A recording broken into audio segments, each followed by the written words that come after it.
Which is the best electric car between the new Audi e-tron GT and the Tesla Model S? Well, to find out in this video, I'm going to compare their exteriors, their interiors, their technology, see what they like to drive, and test out their performance. I also want to compare their real-world ranges, their energy usage, and how quick they can charge. And to do that, I'm going to race them from here in Inverness in the north of Scotland all the way to London, a journey of almost 600 miles, and we'll see which car gets there first.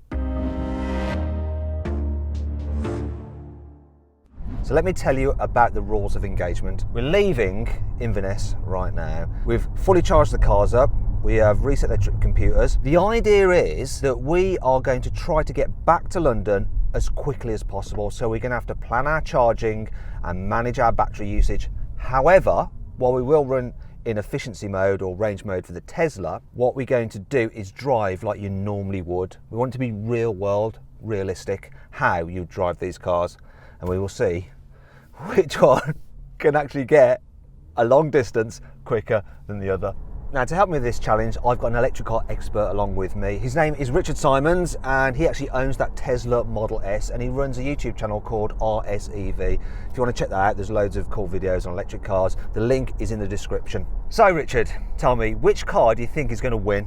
I think it's going to be really close. The Tesla's got phenomenal range, but that Audi claims really fast charging speed, so it's going to be a close one, I think. What's your money on? Let me know in the comments below. Okay, put a pin comment there. You vote which car you think is going to win. We'll find out if you got it right. So here in the very north of Scotland, it looks stunning, which brings me on to the design of this Audi e-tron GT. I think this is its best looking car of the moment, apart from maybe the R8. Really think they've done a great job with it. Just the shape of it just works, looks really sporty. Then there's the lights. The ones at the front do like clever dances and stuff when you open and close the car. You've got a lovely full length light bar across the back. I like the alloy wheel designs. You get 20-inch alloys as standard. This RS model is on 21s. And then there's the fact that this car is a range-topping carbon four-sprung model, so it gets extra bits of carbon on it. You've got a carbon fibre roof, and it also helps reduce the weight, although it's a little bit kind of irrelevant, to tell you the truth, because this car still comes in at around 2.3 tonnes. Now you might be thinking, Matt, it's an electric car, why has it got a grille? Well, I think there's two reasons. One is the fact that it's a familiar Audi grille, so you recognise the face. And then there's the fact it gives them some place to hide the sensors for all the self-driving tech. It's also the first Audi grille you can have body coloured. It looks quite cool, just like the weather outside. This is actually a good test, because we are going to drive these cars in varying conditions. It's going to get warmer as we go south, and they are both being compared in the exact same conditions. Makes it interesting. Audi isn't just good at exterior design, it's probably even better at interior design, and this car's is the best interior design of any Audi to date, if you ask me. I absolutely love it. It's sporty, it feels sophisticated, and it doesn't feel overly like electric car-y. It just feels natural, and quality really good. This one's got the carbon fibre bits inserted here in the door and on the dash, which are part of that carbon fibre pack. And then you've got the classic Audi digital dials, really clear, really easy to use, give you all the information you need.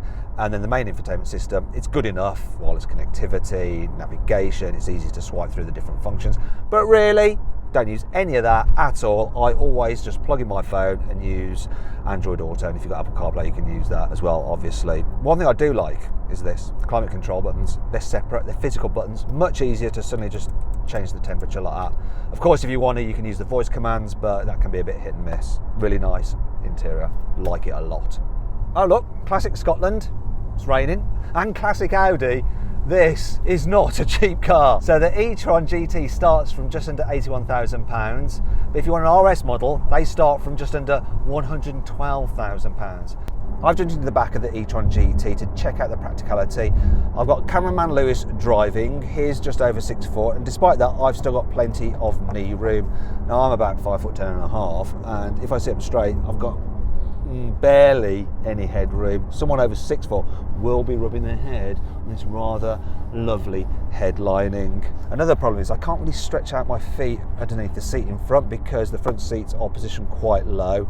However, I don't have that problem like you get in many electric cars where you feel like your knees are up around your ears because of all the batteries underneath the floor means it's raised quite high. Reason is that there's a cutaway in the batteries in the footwells. How do you call that? Foot garages. And it does mean that you don't feel like you're in a stress position when you're going on longer journeys. One thing that is a bit stressful though is if you need to load a baby seat into this car because the doors aren't that big, so it's a bit of a faff to get those big bulky seats in.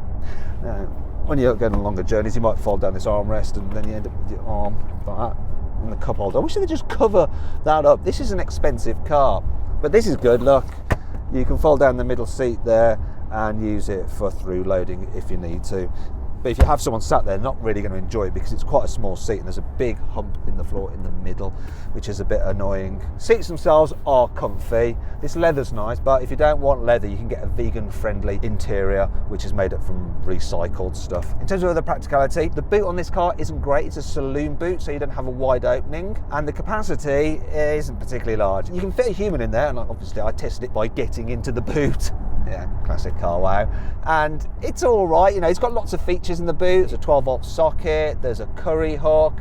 Obviously you can fold down the seats, but you have to do it by going around and using the levers here on the seat back, which is a bit of a faff. But once you fold down the seats, you do have a flat low bed, and there's a little bit of underfloor storage as well. You've also got a front boot, but yet again, it's quite small. It's only 80 litres, and yes, I tested that as well by getting into it, and I sort of almost got stuck because it's really quite tight in there. It's not the most practical, this car, but it is really lovely to travel in. So you get air suspension as standard, and it's really good at ironing out the bumps in the road. Here in the back, you know, it feels almost like a limousine, the way it just kind of floats up the road, nice and relaxed. Even though it's riding on 21-inch alloy wheels, so too is the sound insulation. It's a quiet car, only a bit of tyre noise from those big tyres, but it is well suppressed. Anyway, I want to see what this car is actually like to drive, see if it's any fun. I'm going to jump back into the front seat. So, Lewis, your time's up, mate. It's my turn now. It's good to be back behind the wheel and Lewis back behind the camera where he belongs. Because it's a nice car to drive this. Not only is it relaxing, it also has a very sporty feel to it. So the steering is responsive. And while I'm just driving on some straight main roads here, I have driven a prototype version of this car on some twisty roads in Greece, and it was really, really good. You forgot about the fact that it was 2.3 tons. It corners very flat, it's got a sporty feel to it. Obviously you've got all-wheel drive because it's got a motor at the front and the back, which gives you loads of traction. It is a sporty car to drive. Now, heavy electric cars never feel as sporty as lighter internal combustion engine cars. They just don't. But because their centre of gravity is low, because the batteries are low down in the floor, they do always have that real flat cornering feel to them, which is nice. Can't experience that now, obviously, because I'm just driving in a straight line. So what I've done is put the automatic cruise control on, which comes as standard on this car. It's doing that thing where it's using a radar to keep me a safe distance from the car in front. It's auto steering to keep me in lane, though I do have to keep my hands on the wheel, otherwise it will disengage. But it's doing a good job. You can just chill out and just let it do all the hard work. It will even change speeds for you when you go to different speed limit zones. Let's get a little bit geeky and talk about charging and battery capacities. So the e-tron GT has a usable battery capacity of 86 kilowatt hours, and that gives you a range of 295 miles in the normal e-tron GT, but in this more powerful RS, the range goes down to 283 miles, but we'll find out exactly what the real world range is in a bit. Now, in terms of charging, if you can find one, this car can charge up to 270 kilowatts, which is insane. Find one of those chargers that can do that. It'll go from 10% full to 80% full in just 21 minutes. If you do it at a 150 kilowatt charger, it'll do that same charging range in 31 minutes. Then if you find a 100 kilowatt charger, it'll do that same charging range in 42 minutes. One of the great things about this e-tron GT is the performance that you get from it. So the standard car, from its two electric motors, delivers 476 horsepower, but if you put into launch control, that increases to 539 horsepower. You've also got 630 newton meters of torque. Go for this RS model, then as standard, it'll put out 598 horsepower, but when you launch control it, that increases to 646 horsepower, which makes it the most powerful road car Audi has ever made. You've also got 830 Newton meters of torque, and yeah, this thing launches really well. Audi says it'll do 0 to 60 in 3.3 seconds, but I reckon they're lying. Shall we find out if they are? Well, I've teleported to a different day and a runway to find out, so I can launch this car in safety. So I've got my specialist timing gear here. Let's do it. Left foot on the brake, floor the throttle, ready to go. Oh yeah. Oh, you can feel it change gear. It's got 2-stage gearbox for maximum performance. 2.86 seconds to 60. What's the quarter mile? Come on, 10.87. That is real quick. Okay, I've now jumped into the Tesla Model S long range. So this has dual electric motors, 546 horsepower and 755 Newton meters of torque. So it's down on power compared to that RS e-tron GT, but it is lighter. It comes in at just over 2.1 tons. I'm going to launch it, see how quick it is from 0 to 60 and over the sunny quarter. It's supposed to do 0 to 60 in 3.7 seconds, but let's find out. Here we go. 3, 2, 1. Stuff went flying. Whoa, and it's skidding a bit. What was that? 0 to 60, 3.58. Let's carry on for the standing quarter. I'm trying to lean forward and see my specialist timing gear here. What does it say? 12 seconds over the quarter mile. That e-tron GT is quicker. But I know all you Tesla fanboys are saying, you're going, well, wait a minute, Matt. You had the highest performing version of the Audi. It's not fair to do the long range. All right, let's satisfy you. Okay, so now I've jumped into a Tesla Model S long range performance. We've got about 800 horsepower and 1,000 Newton meters of torque. It'll do 0 to 60 in 2.4 seconds, but we're going to see, I've got my specialist timing gear here. Unfortunately, since I've just launched the long range, it's now rained, so this is a damp track. Let's do it anyway. Left foot on the brake, floor the throttle. Here we go. Got into cheetah stance. It's angled like that, and I'm going to lift off the brake now. Things go flying. Oh, it's struggling for traction, and I've lost my GoPro.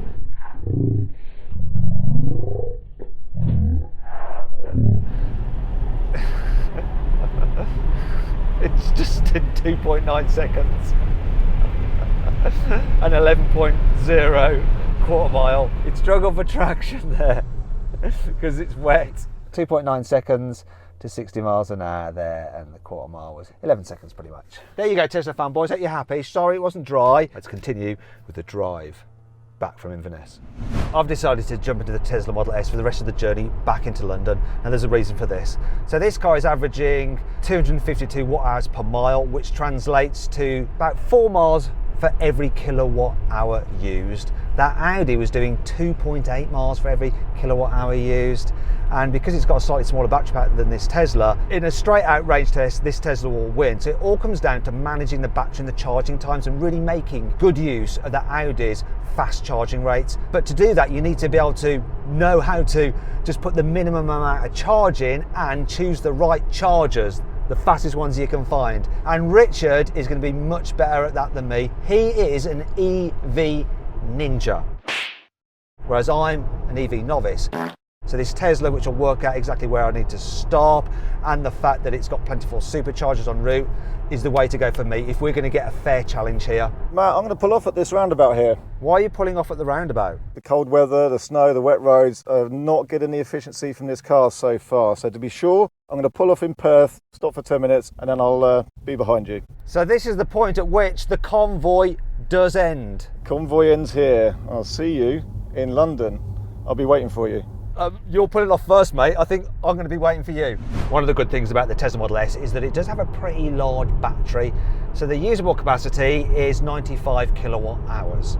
In the long range, that should give you a range of around 388 miles, and in the performance, 367 miles. However, the reality, it's actually not that far off if you go by what this trip computer is now reading. So not being as efficient as Richard was when he was driving it, but I'm doing 267 watt hours per mile, so that works out to about 3.7 miles per kilowatt, which means that I should do a range of 350 miles, which is pretty decent. So I am definitely going to make it to Gretna Green, and I've got everything planned out here, and it reckons that I'll arrive at Gretna Green with 90% of charge, and I'll need to stop there for about 35 minutes, and then I'll need a second charge at Hilton Park, 25 minutes, and then I'll be able to get to our destination in central London.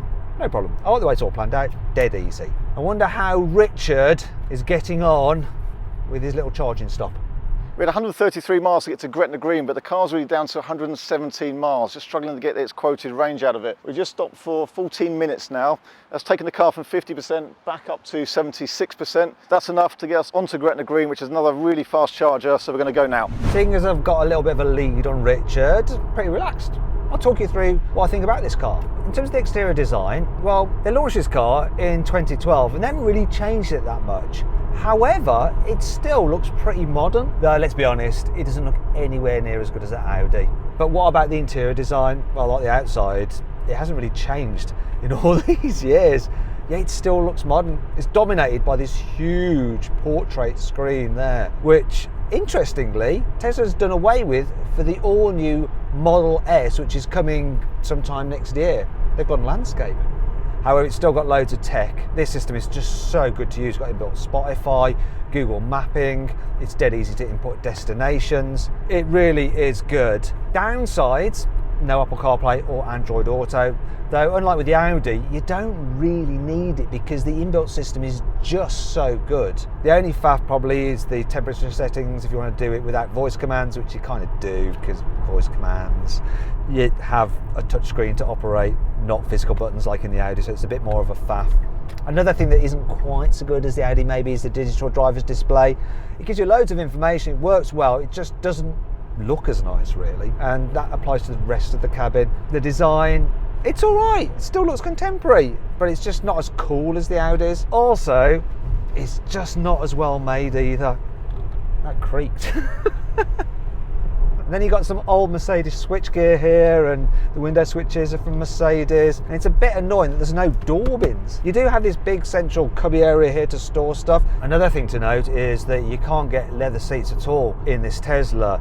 The seat covering has been vegan pleasing for a while now, and that's your only choice. Overall, it's all right, this cabin. It's just nowhere near as nice to sit in as that Audi. It's just not. I wonder how Richard's getting on. I'm going to give him a call and see how far he is away from Gretna Green, because I've got 38 miles to go. I wonder if we'll overlap, and I'll see him there. Hello, Matt. Hi, you're right. How far have you got? Until Gretna Green.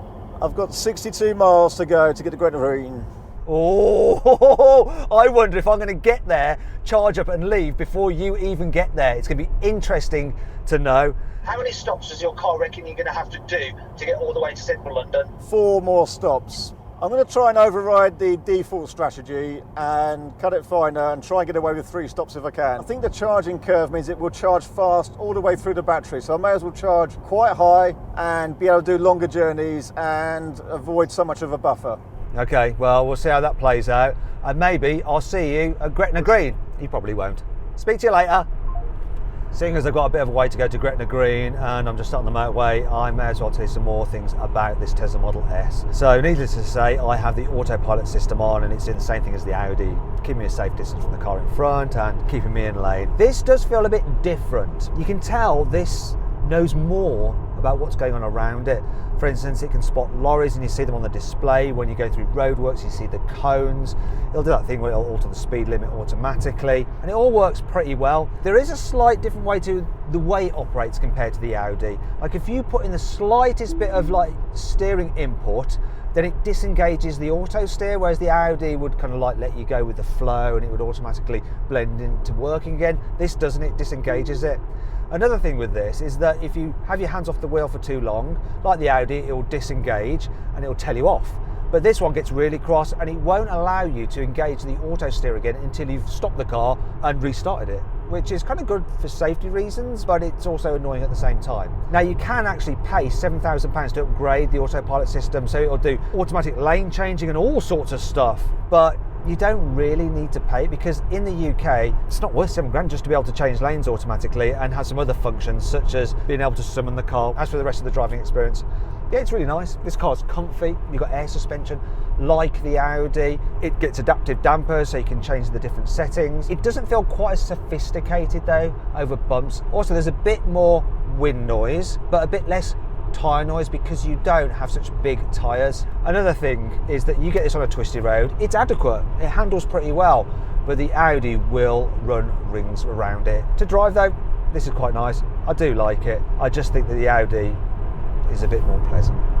Right, I've arrived at Gretna Green. I've got the car plugged into a Tesla supercharger. I've been charging for a wee while now. It had 35 minutes to charge. I'm now down to 15 minutes left to charge. It was charging at a rate of 125 kilowatts. It's dropped slightly now. The battery's getting full to 95 kilowatts. It's progressing nicely though. Charging at a 150 kilowatt hour charger, this car will go from 10% full to 80% full in 40 minutes. And if you do it at a 75 kilowatt charger, it will take 68 minutes to charge that same amount. Now, while I'm waiting for this to do its thing, good thing about Tesla is that you have some things to play around with, like the fart effect whoopee cushion, which you can position on seats, so when someone sits on it, it makes that noise. Unless that was actually Lewis behind the camera who sort of followed through then. Anyway, let's move on. As well as that, you've got some entertainment so you can play some games. Fairly basic. However, on the new Tesla Model S that's coming, you will be able to play The Witcher. Of course, if you want to, you can go onto the internet there. And that brings me onto the price of the car. So you can't actually buy this Model S now because they're going to be releasing that new one. This one though, this long range, when it was new, will have cost just under £80,000. Model S Performance, £95,000. I've done charging, and I did notice that when I had some other Teslas next to me charging as well, the charge rate dropped. I think for the newer chargers they do, you don't have that problem because they all work independently. Now I'm going to go to the other chargers here, the super fast ones, to see. Oh yes, look, there they are. There they are. Ha ha! So they're still charging, but they have caught us up quite a bit. Let's have a quick status update. Hey, Richard! Hey, fancy seeing you here. Yeah. So we're doing really well. I'm about to head off. I'm going to be ahead of you, but you've caught up. How much longer are you going to be charging there for? I think I'm going to be here for about 10 minutes. All right, bye. I'm going to close the gap. Bye-bye, that's enough. Let's get out of here, because I do not want him to win. This is going to be closer than I thought. That was a bit rude of me, but there's no way I want to lose this. There's no way. I'm surprised how quick that thing charges. That Audi charges really quick. Been driving for quite a long time now. We're over halfway the total journey back to London. So far this car is averaging 271 watt hours per mile, which equates to around 3.7 miles per kilowatt hour. I wonder what that Audi's doing. I think I'm going to check in with Richard, see how he's getting on, make sure that he's not going to catch me up. Hello, Matt. Hi. Hope it's going well. I've got a quick question for you. What is your car's energy consumption so far for the whole journey? For the whole journey so far is 2.8 miles per kilowatt hour. Oh, I'm beating you by pretty much 1 mile per kilowatt hour. My next question Is how are you getting on? Do you reckon you're close behind or you've had it? Yeah, I think with that last charge I called up because of the charging speed of this was pretty good. I think I'm about 10 to 15 minutes behind you. Ooh, interesting. So I've got one more stop at Hilton Park, just north of Birmingham. What about you? What's your plan? Well, I've got 137 miles of range. The car wants me to stop at a charger 107 miles, but I'm going to try and push on, skip that charger and go to one a little bit further away, about 130 miles away. Oh, well, we shall see whether you manage that or you run out of electricity. The running out of energy is a distinct possibility. The Campbell could pay off. I could potentially come past you. The second option is to take the Audi's stop a bit earlier and do a short two-stop strategy. That could also win me the race. You going to tell me what you're going to do? I'm not going to tell you what I'm going to do, no. All right, so that is it. Okay, well, we'll see who gets to central London first, shall we? I'll speak to you later. Right, I've got a bit of a dilemma. I'm bursting for a wee. Lewis, you need a wee as well, don't you? Yeah, really bad. So, don't know whether we should get off at the next services for a quick wee, plug in while we have a quick wee, and then drive on and see how that works with our journey. or do we just press on, cross our legs and go for this Hilton services? I'm not sure. The services are coming up that we need to get off now for having the wee. I don't know what to do. What's the decision, Lewis? Can we hold it, or should we get off there and have a quick wee? We could lose if we make the wrong choice, or we could wet ourselves. What is it? Quick, quick, quick, quick, quick! Let's win. Let's go for it. Go for it? Yeah. Okay, I hope these seats are wee resistant. Let's do it, let's do it, let's do it. There goes the services. We're going past them now. So be it. So just a quick one. This is where the car wants me to come off and stop for a charger. But we're in a section here which is a 50 miles an hour restricted speed because of roadworks. As you get slower, the car's more efficient. I'm comfortable that I think we can carry on to another charger. Then the car will be at a lower state of charge. Then it's going to charge faster for longer. And that could get us ahead of Matt. That's our best chance. Thank God, here's a service station. Oh, made it. I'm absolutely bursting though. Oh, pulling into the supercharger slot now. Here we go, here we go, here we go, here we go, here we go, here we go, here we go. Park, right, come on, open the charging port. Come on, open charge, open charge. There we go. Right, key. Key. Where's the bloody key? Where's the key? God. Come on, let's get this thing on charge. I'm about to let go. God. What? It's hardly it won't reach. Why don't they extend the cables? Oh, got it. That's straining. I'm straining. Lewis is straining. Come on, let's go. Let's go. Let's run. Let's go to the toilet. Lock the car. Oh, what a relief. I thought I was going to wet myself. Anyway, we've now stopped for the final charge for the Tesla Model S. It's charging away at just over 100 kilowatts, saying I've got about 10 minutes waiting before I can go. And I thought I'd use that opportunity to talk about the rear practicality in this car. So there's a little bit more knee room than in the Audi.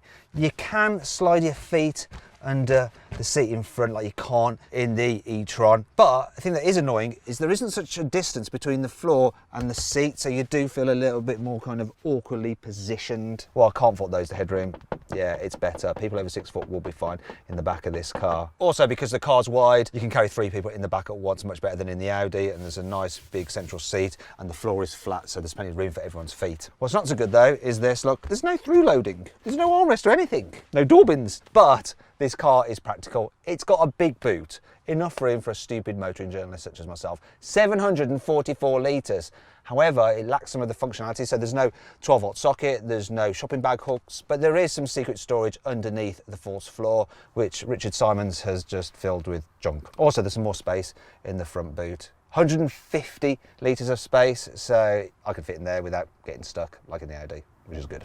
It's a quick update. It looks like we've just passed Matt. He's at those services, as we've just gone past them. So he's in his second stop. We're going to be doing our third. So at this moment, we're actually ahead. Right, the car says that I've got enough charge to complete the trip, so that's it, we are done. I'm going to stop charging and we are going to get on our way, and hopefully we're going to win this challenge. We went past the charger the Audi recommended. We're going to another one further on, but what we're actually going to do is go to another one beyond that. We're only just going to make it, but because of those slower speeds, I think we stand a chance. I think now, even if I just have to slow down a little bit, we'll get there. These chargers are new, they're really powerful. It's going to be everything this car can take. Fingers crossed we make it. Now we're underway again, and I'm just going to put a call into Richard, see how he's getting on.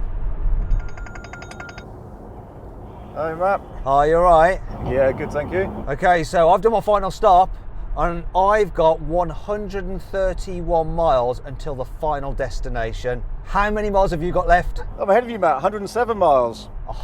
Oh, okay, so you've jumped ahead of us, but you've got a charge. Correct, yeah, so I've still got to make a pit stop. This is going to be really, really close. Okay, so how far to your next charging point, and have you got enough range? I think so, just 23 miles of range, which is 10%, but we've got 19 miles to go to get to the services. Okay, so it's all going to be on your next charge. I'm going down the M40. Are you going a different route? Stayed on the M6, heading towards the new rugby services where they've got some brand new, really powerful chargers, and I'm hoping that's going to win me this race. Well, I hope it's not going to win you the race. I'm actually stuck in a 60 mile an hour zone instead of a 70, so this will probably play in your favour as well. This is going to be very, very close. Good luck. Actually, I mean bad luck. Anyway, bye. I've just gone and made a total error. I was supposed to go left at a junction to go south on the M40, but instead I went right. Look, it's now sending me north because I'm having to double back on myself, which has added a little bit of time, not loads, but a little bit of time, and this could be the thing that loses it for me. Honestly, I find it quite difficult following the sat-nav, the way it zooms out on this, and the bit in here isn't easy to follow as well. Hopefully, I haven't just cocked things up. Right, now I'm just having to double back on myself. Idiot. Stay green lights. Come on! Oh, stress. Come on! Bloody hell. Come on. Don't catch another red. I'm going for the green.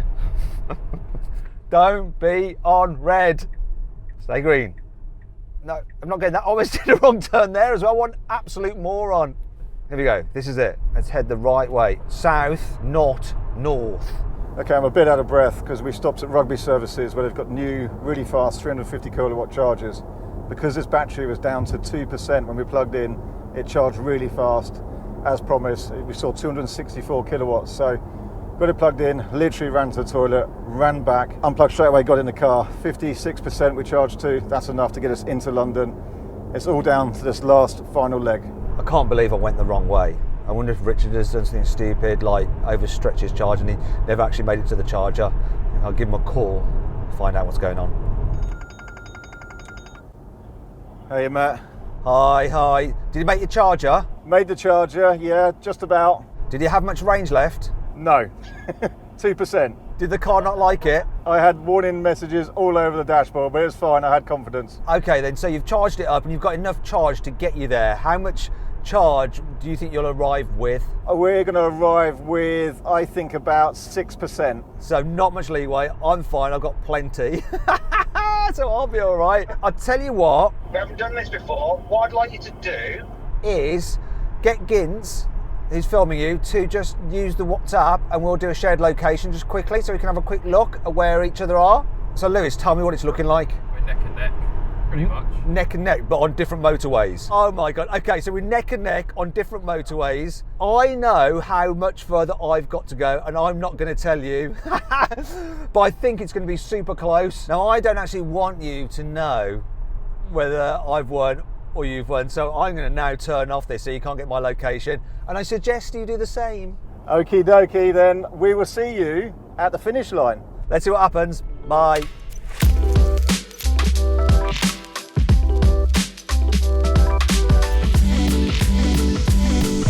Oh no, this is typical of the M40. Lane closures. I wonder if this route choice is going to backfire.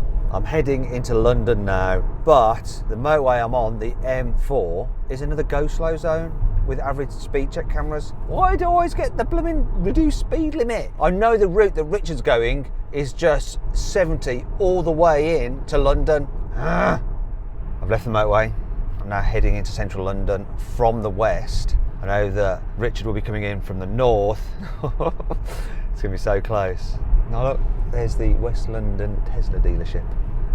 Now we're into the thick of it. We're in London now, basically. So now it gets congested, it gets slow. I cannot miss a turn, cannot let him win. Here we are then. I'm just moments away from our final destination. And you can see where we're going, the chimneys of Battersea Power Station, which is kind of appropriate considering we're driving electric cars. But is Richard already there before me? Am I going to beat him? That's Battersea there. You can see the 4 towers lit up. All I've got to do is get across the river now. So prepare to turn right. There we go. Turn right, cross the river, and that's it. Go on, car. Go on, car. Go. Do not miss this green light. This green light is key. Well done. The final leg. There it is. It was so close now. Please don't be there, Richard. Please don't be there. Just checking behind me. It could even be behind me. It's going to be that close.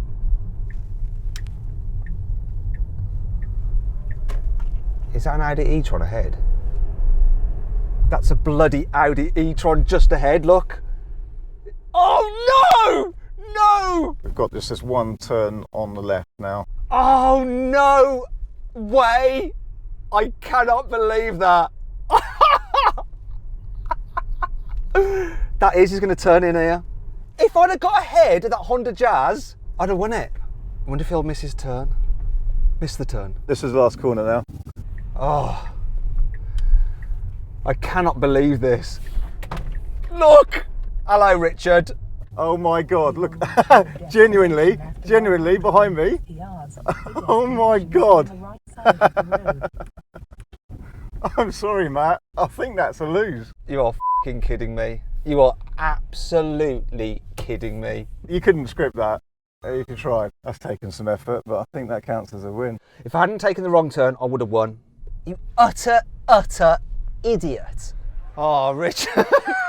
I cannot believe that. I cannot believe how close it was. When I saw your tail lights, which are really distinctive on this car, I was like, oh my God, you were one car ahead of me. You couldn't have planned it any closer, could you? If you wanted to try and do that, couldn't have done it. Unbelievable. I actually thought I was going to win that. I really did. I thought I had just about enough time. Even though you did not, I actually cocked up. I took a wrong turn on the M40. I went north instead of south, and so I added a little bit of time, not much, but if I hadn't cocked that up, I would have beaten you. You had me running. I ran back from the toilet. It was chaotic. It was absolute carnage. And I've arrived with actually some fairly spare battery. If I'd have been quicker, I'd have been a few minutes earlier as well. Could have saved 5-10 minutes easily. No, but we can all play that game, right? I just went with the Tesla system. I charged the car fully as it told me to. I had plenty of spare battery. It was a walk in the park from me. The only thing that cocked it up was me, and that was it. So this car, I reckon in your hands, you would have beaten you in that for sure. I think it would. We pushed this pretty much to the limit. At one point down to kind of 1%. We went beyond the Audi suggested charging, then another one, then another one. So we pushed it pretty hard. We stopped as briefly as possible. Lucky it does charge pretty fast. Barely time for the wee, but yeah, it did it. It's great. And do you know what I found out? I actually stopped in total in the journey for about an hour. Yes. So an hour spent charging over a journey of over 500 miles, which is kind of the stops you're going to do anyway. Yeah. But I reckon if I'd been in a diesel car, a petrol car, I'd have probably maybe stopped for about 45 minutes. So really, there's nothing in it. And with this Tesla, I've got to say, absolutely dead easy. Superchargers, plug it in. It just works it all out for you. It can be simple. Yeah, I think you had a slightly less stressful experience. So we did 3 stops, but it still totaled about an hour. And I think if I did it again now that I know a bit more about the car's behaviour, I could do it even faster. But I could probably still beat it with that. Well, there you go. That was fun. It's close. And now I'm very tired. I'm tired as well. Can we go home yet? We can definitely go home now. Cool. I hope you enjoyed the video. If you did, please give it a like. If you want to watch some more electric car range tests, there's some videos there. Click on those.